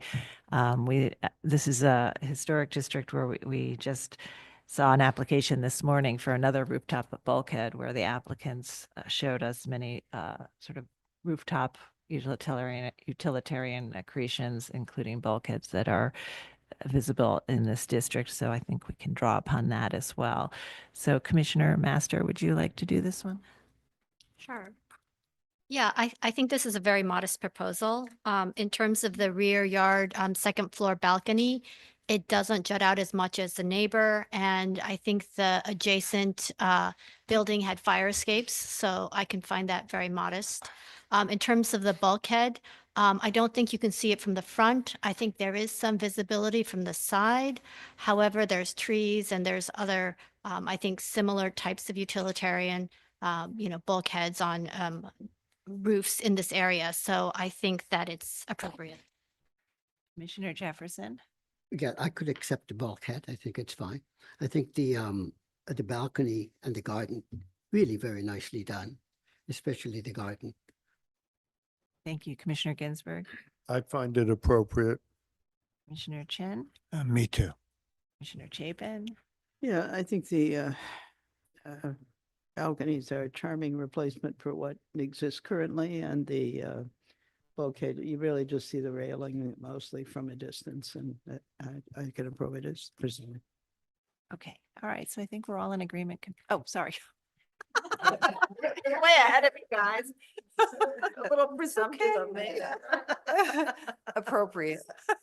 Yeah, appropriate, and I just want to make one note, though, I'm looking at the rear facade, and there are three solid rectangles, which I'm just not sure I can understand. The railings to be very transparent, solids. Yes. So at the rear, we're proposing No. Okay, never mind. You can talk. Where the hearing is closed. So, I mean, if you really do want to add something, Tim can step in if you want to add it. But the red solid is the open picket railing. Okay. All right, Commissioner Master, would you make the motion? In the matter of LPC 25-03278, 153 State Street in the Brooklyn Heights Historic District, an Anglo-Italianate style house built in 1857. Application is to construct a rooftop addition and install a balcony at the rear facade.